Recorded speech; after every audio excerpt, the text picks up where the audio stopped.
নমস্কার বন্ধুরা, Trihans lifestyle and mom চ্যানেলে আপনাদের সকলকে স্বাগত জানাই। আজকে আমি শেয়ার করব বাচ্চাদের শারীরিক ও মানসিক বিকাশের জন্য একটি মাল্টিগ্রেইন রেসিপি।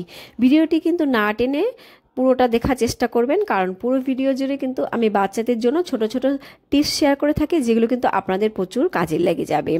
আর ভিডিওটিতে কিন্তু প্লিজ একটা লাইক করে দেবেন। চ্যানেলের যদি নতুন হয়ে থাকেন অবশ্যই কিন্তু চ্যানেলটাকে সাবস্ক্রাইব করে বন্ধু হয়ে পাশে থাকবেন। তো যাই হোক, বেশি কথা না বাড়িয়ে আমি চলে যাচ্ছি মূল ভিডিওর দিকে। তো চলে এলাম মূল ভিডিওতে। এখানে দেখতেই পাচ্ছেন আমি দু রকমের ডাল নিয়েছি, এছাড়া নিয়েছি লাল চিড়ে, নিয়েছি গম, আর নিয়েছি কিশমিশ। আর এগুলো কিন্তু আমি সমপরিমাপে নিয়েছি। এইবারে কিন্তু আমি সমস্ত উপকরণ জলের মধ্যে দিয়ে ভালো করে চটকে চটকে ধুয়ে নেব। যতক্ষণ পর্যন্ত না এই জলটা পরিষ্কার হবে আমি ততক্ষণ পর্যন্তই কিন্তু জলটা চেঞ্জ করে করে চটকে চটকে ধুয়ে নেব। আর আমি কিন্তু চিড়েটা ধোবো না, আর এই চিড়েটা কিন্তু ধোয়া যাবে না। আমি এখানে প্যাকেটে চিড়েটা ব্যবহার করেছি। প্যাকেটে চিড়েটা কিন্তু অনেকটাই পরিষ্কার, আর বাচ্চাদের ক্ষেত্রে আপনারা কিন্তু প্যাকেটে চিড়েটাই ব্যবহার করতে পারেন। আর এখানে দেখতেই পাচ্ছেন আমি ধুচ্ছি আর কতটা ময়লা বেরিয়েছে। এইভাবেই কিন্তু আমি কিছুক্ষণ জল পাল্টে পাল্টে 5 থেকে 6 বারের মতো ধুয়ে নেব। তো এখানে কিন্তু আমার ধোয়া হয়ে গেছে। আর এইবারে আমি এখানে কিছুটা জল দেব, দিয়ে আমি কিন্তু 1 ঘন্টার জন্য রেস্টে রেখে দেব। আমি এরপর 1 ঘন্টা পর ফিরে আসব। আর এটা কিন্তু জলটা দেখুন কতটা স্বচ্ছ হয়ে গেছে, এতে বুঝতেই পারছেন জলটা আমি কতবার চেঞ্জ করে ধুয়েছি। তো 1 ঘন্টার পর আমি এখানে জলটা ছাকার জন্য একটা ছাঁকনির মধ্যে দিয়ে দিলাম। দিয়ে আমি চলে আসলাম এবার ছাদে আমি একটা পাতলা সুতির কাপড় এভাবে দিয়ে দিয়েছি। দিয়ে আমি সবগুলো উপকরণ কিন্তু ভালো করে এভাবে ছড়িয়ে দিয়েছি। এতে করে কি বলুন তো, সূর্যের রোদে অনেকটা শুকিয়ে যাবে আর অনেকটা ঝরঝরেও হয়ে যাবে। আর যেহেতু বাচ্চাদের খাবার, সেহেতু কিন্তু আমি এটাকে ভালো করে একটা পাতলা কাপড়ের সাহায্যে ঢেকে দিলাম। আর এইভাবে কিন্তু আমি একটুখানি আটকে দিলাম যাতে না উড়ে চলে যায়। আর এটা কিন্তু সন্ধেবেলায় শ্যুট করেছি। তো আমি সারাদিন রোদ দেওয়ার পরে এটা অনেকটাই ঝরঝরে হয়ে গেছে।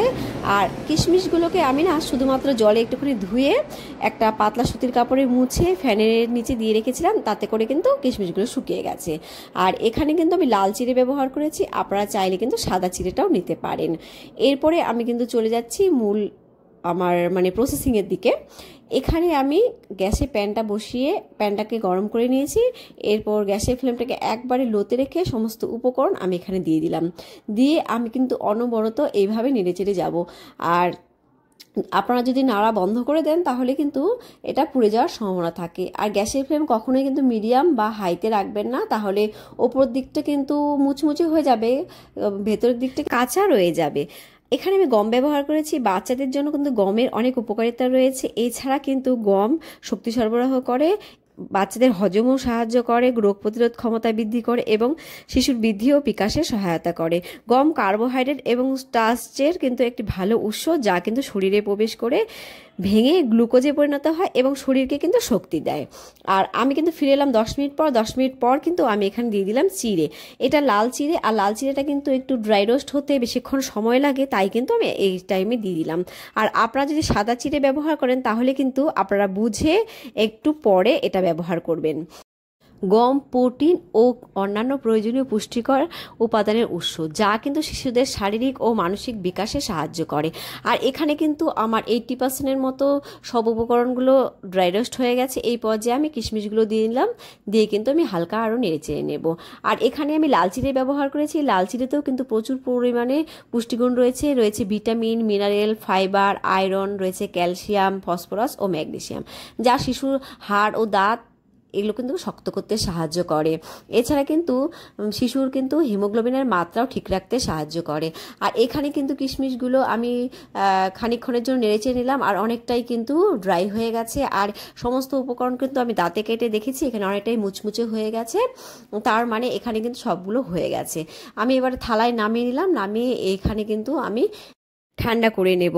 কিশমিশ কিন্তু একটা ক্যালোরিবহুল খাবার, আর কিশমিশ খেলে কিন্তু বাচ্চাদের ওজন বাড়ে, বাচ্চাদের কোষ্ঠকাঠিন্য দূর হয়, হজম শক্তিও কিন্তু উন্নত হয়। তো এখানে ঠান্ডা হয়ে গেছে। আমি সমস্ত উপকরণ কিন্তু ব্লেন্ডারের মধ্যে দিয়ে ব্লেন্ডারটা ঘুরিয়ে নিয়ে আসলাম।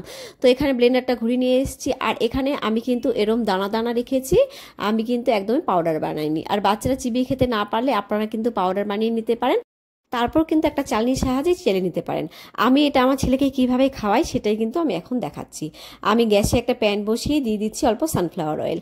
আপনারা কিন্তু ঘি বা বাটার ব্যবহার করতে পারেন। এরপর দিয়ে দিচ্ছি জিরে। আমি কখনো কখনো এটা পেঁয়াজ বা রসুনও কিন্তু এখানে ফোড়ন দিই। তো জিরেটা কয়েক সেকেন্ড ভেজে নিলাম। এরপর দিয়ে দিচ্ছি আমি গ্রেট করে রাখা গাজর। আপনারা কিন্তু যে কোনো সবজি এখানে ব্যবহার করতে পারেন। এবার গাজরটাকে কিন্তু আমি হালকা নেড়ে চেড়ে নেব।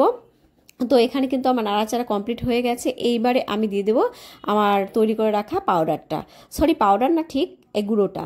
তো গুঁড়োটা আমি দিয়ে নিলাম, দিয়ে আমি ভালো করে কিন্তু একটু মিশিয়ে নেব।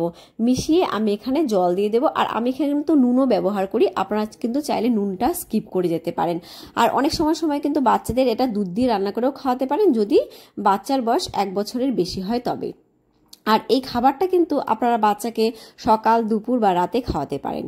অনেক মায়েরা বাচ্চাকে কিন্তু দুপুরে ভাত ছাড়া অন্য কিছু খাওয়াতে চান না। আবার অনেকে বলেন যে আমার বাচ্চা ভাত খেতে চায় না, তাদের উদ্দেশ্যে বলছি ভাত, চিড়ে এগুলো কিন্তু একই কার্বোহাইড্রেট গ্রুপের খাবার। আর আপনারা কিন্তু বাচ্চারা ভাত খেতে না চাইলেও চিড়ে, গম এসব থেকে তৈরি যে কোনো খাবার বাচ্চাকে খাওয়াতে পারেন। এতে কিন্তু বাচ্চাদের পেটও ভরা থাকে আর বাচ্চারা কিন্তু পুষ্টিগুণও পেয়ে যাবে। তো এই পর্যায়ে দেখুন আমার খাবারটা কিন্তু হয়ে গেছে, আর আমি এই পর্যায়ে নামাবো। এই খাবারটা কিন্তু আরও একটু ঘন হয়ে যাবে। আপনাদের বাচ্চারা যেমন ঘনত্বে পছন্দ করে আপনারা কিন্তু সেই ঘনত্বেই নামাবেন। তো আমার ভিডিওটা আজকে কেমন লাগলো জানাবেন। আপনারাও কিন্তু বাচ্চাকে এইভাবে বানিয়ে খাওয়াতে পারেন। এই পর্যন্ত আমার সঙ্গে থাকার জন্য অসংখ্য ধন্যবাদ। দেখা হবে আরও একটি নতুন রেসিপি নিয়ে। ভালো থাকবেন, বাচ্চাকে ভালো রাখবেন। Bye bye.